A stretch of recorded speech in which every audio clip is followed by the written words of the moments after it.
Prima la questione della pandemia, poi adesso ci si mette anche alla guerra per rendere più complicate le cose per le nostre aziende friulane, alle prese soprattutto con il caro energia. Ne vogliamo parlare oggi con l'assessore attività produttiva e turismo Sergio Emilio Bini, che dovrebbe essere in collegamento con noi. Buonasera.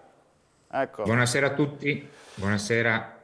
Allora, Assessore, senza fare tanti preamboli, volevo sapere un po', lei in questi giorni ha toccato con mano gli umori, le sensazioni delle categorie economiche, ha visitato aziende, ne ha parlato direttamente, ci può esprimere insomma qual è la situazione che stiamo vivendo qua in Friuli Venezia Giulia dal punto di vista produttivo? Senza fare tanti giri di parole, come dice lei, è una situazione terribilmente complicata. In questi giorni c'è, di fatto, ho istituito un tavolo che è costantemente operativo, in contatto, tavoli di confronto con le associazioni di categoria, con gli imprenditori.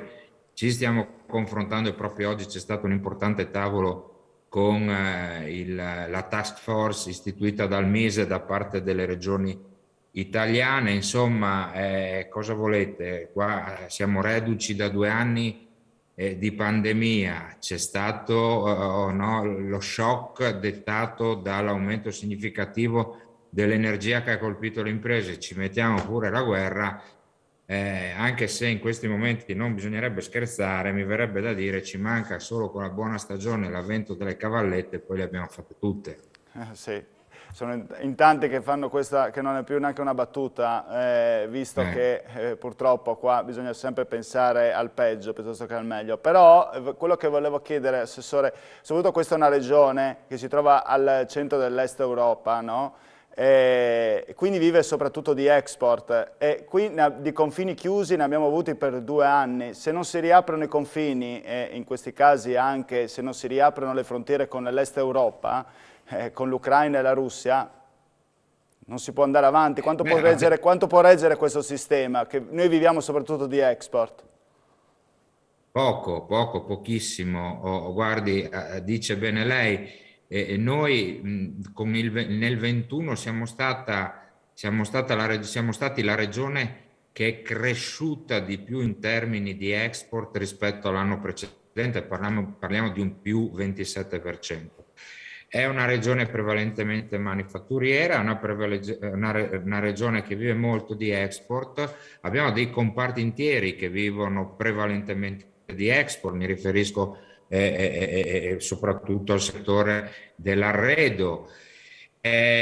Questa mazzata non ci voleva proprio. Noi abbiamo diverse aziende che lavorano, non dico in via esclusiva, ma in maniera importante con la Russia, mi riferisco soprattutto al comparto del mobile che lavorano con l'Ucraina, esportiamo ma anche importiamo. E capite bene quanto non solo la pandemia, che aveva già in quel tempo limitato un po' la mobilità extranazionale e anche nazionale, ma quanto queste crisi, quanto la guerra ci sta condizionando e ci sta frenando. Dicevo, una situazione che nessuno di noi si immaginava, perché metteteci solo la tempesta perfetta, ormai la chiamano tutti, dettati dall'aumento sconsiderato dell'energia che sta colpendo trasversalmente tutti, partiamo dalle famiglie, ma anche tutti i comparti economici, perché c'è una differenza che va sottolineata. Durante la fase della pandemia, anche la prima fase, che era la più difficile, c'è stato qualche settore colpito, ma altri settori hanno continuato a lavorare anche in maniera significativa. In questo caso, guardate, la tempesta perfetta dettata dagli aumenti dei costi energetici sta trasversalmente colpendo tutti i settori. Allora, oggi noi abbiamo avuto questo incontro nel quale abbiamo rappresentato un documento unitario da parte di tutte le regioni d'Italia, dove abbiamo chiesto con forza, e come Regione Friuli Venezia Giulia io sono soddisfatto in quanto ho visto riportate all'interno dello stesso tutte le richieste che avevo fatto, che noi avevamo fatto, Sì. e stiamo chiedendo con forza al governo di intervenire urgentemente. Perché qua, guardate, c'è la necessità di tenere in piedi il sistema. Noi abbiamo già Esatto. avuto qualche campanello d'allarme anche nella nostra regione con delle chiusure un po' a singhiozzo, con le richieste di cassa integrazione di una settimana, 2 settimane, abbiamo dei segnali non sicuramente positivi anche per le prossime settimane. Qua c'è bisogno che il governo nazionale, perché anche qua bisogna essere tra di noi, dobbiamo essere assolutamente sinceri, il bilancio della regione Friuli Venezia Giulia da solo non può far fronte a cotanti aumenti, a cotanta necessità di danari, quindi serve un intervento immediato da parte del governo centrale che anticipi addirittura quelli che sono gli interventi che dovrà mettere in campo la comunità europea. Io ho detto, guardate, qua serve un recovery plan 2, considerando quante la montagna di miliardi necessari per salvare le imprese del nostro paese, salvare, non far guadagnare le imprese del nostro paese. Certo, Quindi le istanze sono state avanzate e mi sa che, chiedo scusa, poi mi fermo, il governo domani probabilmente interverrà con delle misure, vediamo quante delle nostre richieste sono state accolte, ma il confronto è costante, quotidiano e aperto. immaginiamo che tanti telespettatori, imprenditori soprattutto stanno seguendo la trasmissione, ce lo auguriamo, magari anche ci dice anche quali precisamente queste misure lei vuole portare avanti, portate avanti come Friuli Venezia Giulia e a questo punto anche le altre regioni vogliono portare avanti, ma soprattutto la nostra.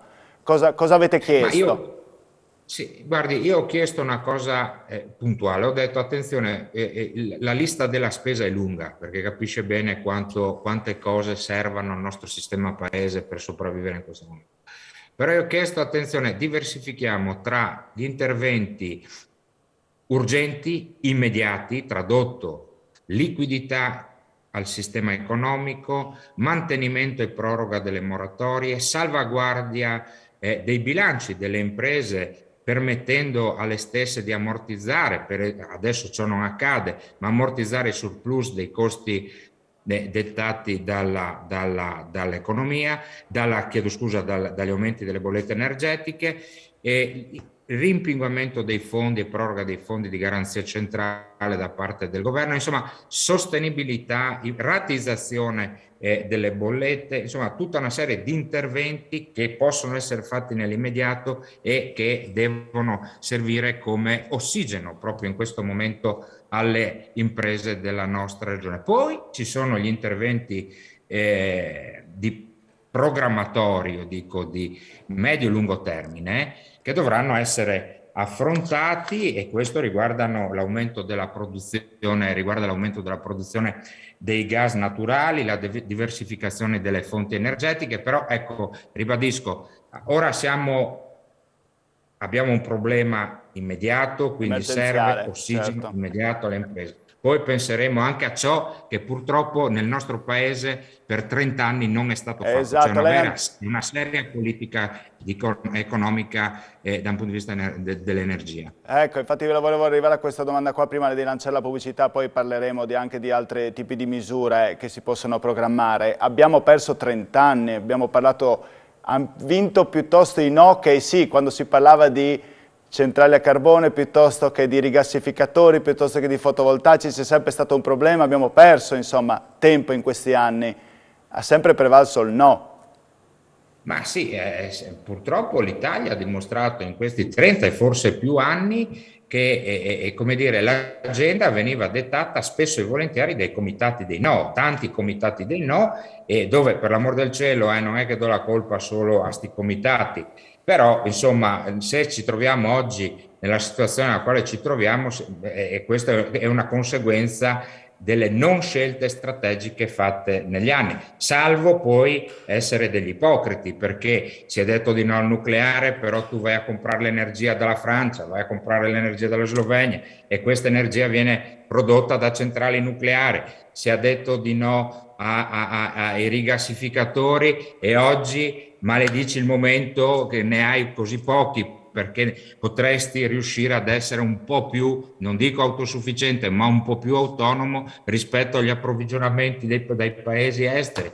E insomma, capisce, noi abbiamo delle opportunità, avevamo delle opportunità che non abbiamo colto e oggi purtroppo le nostre imprese, i nostri imprenditori stanno pagando dazio. Vedete, a volte le scelte non sono semplici, ti possono magari portare anche a perdere il consenso da un punto di vista politico, da un punto di vista elettorale, però credetemi, se la classe politica crede davvero nel proprio paese, nelle generazioni future, ha l'obbligo di fare a volte delle scelte serie, delle scelte difficili e magari anche delle scelte impopolari. Le avessimo fatte oggi non saremmo qua a piangere come stiamo piangendo oggi. Certo, scelte per il futuro piuttosto che scelte per il presente, perché bisogna sempre avere la mente, insomma, orientata ai 30 anni dopo. E probabilmente, aggiungo anche, non c'è mai un male, nonostante questo sia veramente un male, questa guerra, non c'è mai un male che non sia un bene, probabilmente questo smuoverà le coscienze, mi permette di dirlo, in più di qualcuno per gli errori che sono stati fatti precedentemente, no, Assessore? Beh, ora mai più, insomma, oggi ti trovi di fronte a un rischio di un baratro, quindi viva Dio, determinate scelte andranno fatte, un piano strategico di sviluppo andrà fatto, i tabù che in passato hanno bloccato il nostro paese dovranno essere superati. Trovo assurdo che non si parli, si incominci, perché non si è mai, si è cercato sempre di non parlare, che non si parli di nucleare di terza o quarta generazione. Va bene, qualcuno mi dirà sì, però queste cose qua le vedremo fra 20 anni. Sì, io dico, rispondo, ma mai inizi a prenderle in mano, mai le riuscirai a vederle realizzate. La possibilità di estrarre di più rispetto a quello che stiamo estraendo dai nostri mari, parlo di gas, parlo della Basilicata con i pozzi petroliferi, parlo dei rigassificatori, insomma, e poi c'è un'altra cosa da dire, e anche qua per essere sinceri tra di noi. Si parla di energie rinnovabili, meravigliose, però con le sole rinnovabili tu non sarai in grado di mantenere, come dire, le necessità energetiche del tuo paese, di soddisfare le necessità energetiche del tuo paese. 2, se non cambi le regole di ingaggio, vale a dire semplificazione, velocizzazione, sburocratizzazione, anche queste benedette energie rinnovabili non vedranno la messa a terra se non da qui a 7 anni. Si rende conto che per fare un semplice parco fotovoltaico, che non inquina, fino a prova contraria, servono 11 autorizzazioni diverse. Parti dal comune, vai alla regione, vai al ministero, o meglio vai ai ministeri, perché poi anche lì vale la politica dei silos, dove c'è l'ambiente, la transizione, l'economia, insomma, vanno cambiate un po' le regole del gioco, vanno cambiate le regole del gioco a livello di comunità europea, dove non bisogna più, come dire, bisogna revisionare un po' il patto di stabilità, bisogna avere il coraggio in momenti particolarmente difficili come questi, anche se sembra che il governo non voglia farlo, di affrontare ulteriori scostamenti di bilancio, insomma, scelte difficili, scelte complicate, Certo. però nei momenti difficili devono emergere le eccellenze e le tante eccellenze anche nel mondo della politica che il nostro paese ha. Assolutamente. Andiamo in pubblicità. Resti in collegamento, restate anche voi in collegamento, cari telespettatori, torniamo tra poco, sempre con Screenshot.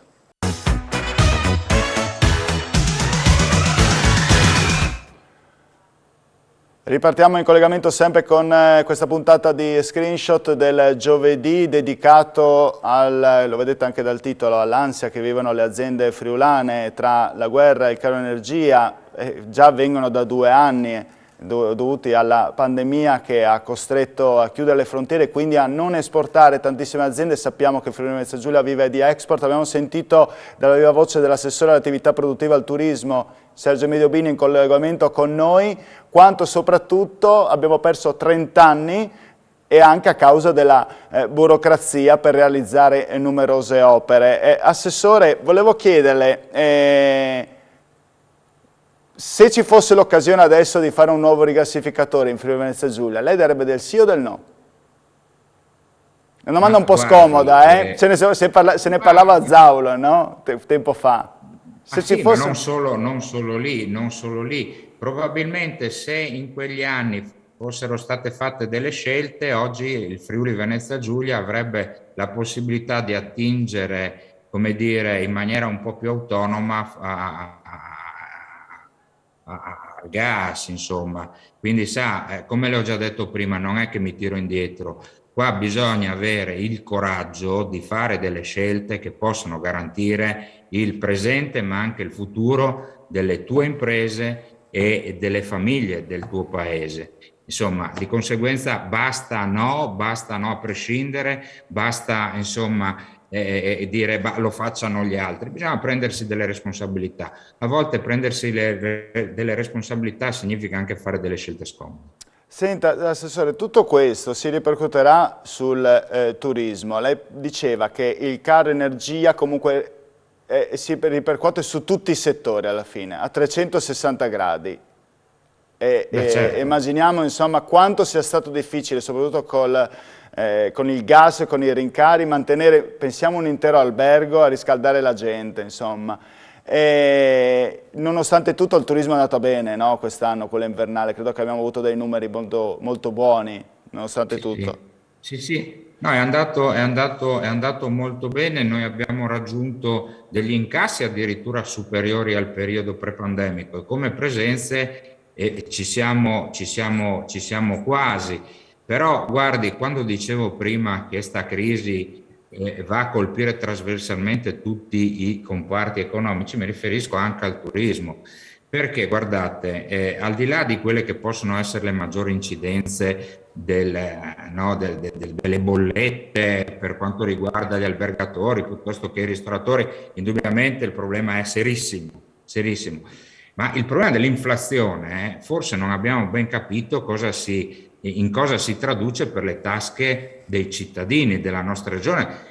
Guardate, quando voi vi trovate di fronte a degli aumenti così significativi, io le dico, provi ad andare a fare la spesa, provi ad andare a comprare Certo, della frutta, per esempio, certo. della verdura, ti accorgerà che rispetto a un anno fa hai degli aumenti del 30%, del 40%, in taluni casi la carne, insomma è aumentato tutto. Mettici la benzina, alla fine capisce, quando in una famiglia dove, ben che vada, lavorano in due, dove hai uno stipendio che può variare dai 1.500 1.800 euro al mese, bene, allora capisci che alla fine se tu fai il pieno della benzina, della macchina, se tu fai e paghi le bollette energetiche, non ti avanzano soldi, non ti avanzano soldi, non ti avanzano soldi per andare a mangiare una pizza, non ti avanzano soldi per andare a comprarti un vestito, non ti avanzano soldi per andare in vacanza. Quindi capisce la circolarità di questi problemi, è tutto legato, è tutto concatenato, tutto maledettamente concatenato. Senta, parlava di benzina, proprio ieri abbiamo sentito oltretutto il presidente della Figis Bearzi che ha detto faccio appello ai politici friulani magari di far forza con lo Stato perché non dipende dalla regione, di reintrodurre lo super sconto della benzina. So che non è sua materia perché c'è un altro assessore che è competente insomma da quel punto di vista, l'ambiente, l'energia, però le chiedo insomma se riuscirete a fare pressione insomma per fare in modo che non ci sia quel pendolarismo in Slovenia che abbiamo visto in tutti questi giorni, chilometri, 2-3 chilometri per arrivare addirittura a Vancomer, Nico.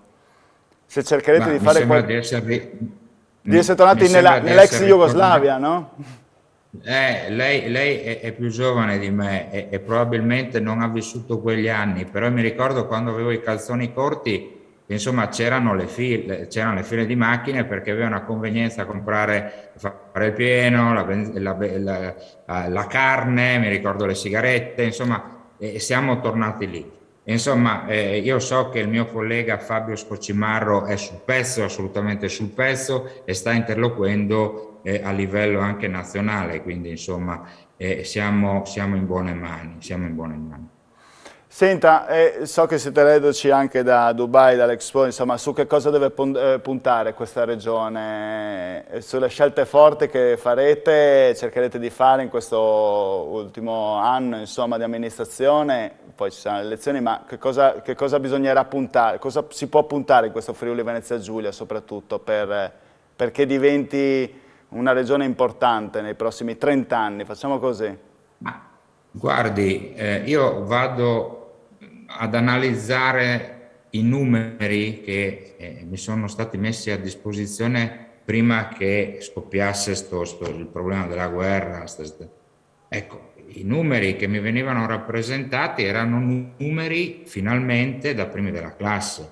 E dicevo prima dell'export, primo paese, prima regione in Italia per quanto riguarda percentuale di crescita, mi riferisco alla tenuta occupazionale, mi riferisco all'andamento, alla crescita del prodotto interno lordo regionale, insomma tutti numeri che ci facevano ben sperare, numeri positivi un po' in tutti i comparti. Non le nascondo, insomma, sono sotto gli occhi di tutti le importanti risorse che sono state messe a disposizione delle famiglie, delle imprese, nel settore turistico, del welfare, nelle infrastrutture dalla Giunta Fedriga in questi anni, risorse molto importanti che altre regioni, anche questo va detto, non hanno messo a disposizione,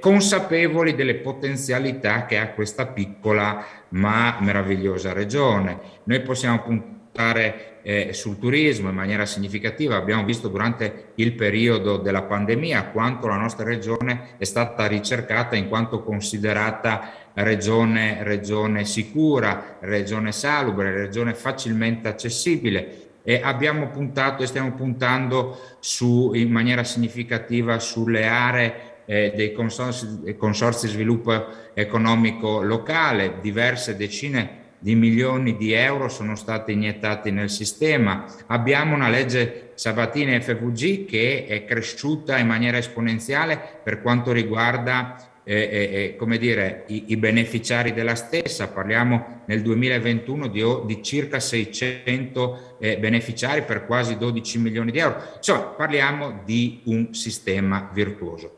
Purtroppo non ci voleva sta cosa qua, ma insomma noi siamo abituati a rimboccarci le maniche e ripartiremo. Insomma, se è seminato bene, prima o poi tornerà a germogliare. I soldi poi che abbiamo messo a disposizione, ecco, per i poli montani, 70 milioni di euro, era da tantissimo tempo che in Friuli Venezia Giulia non venivano investiti così tanti denari.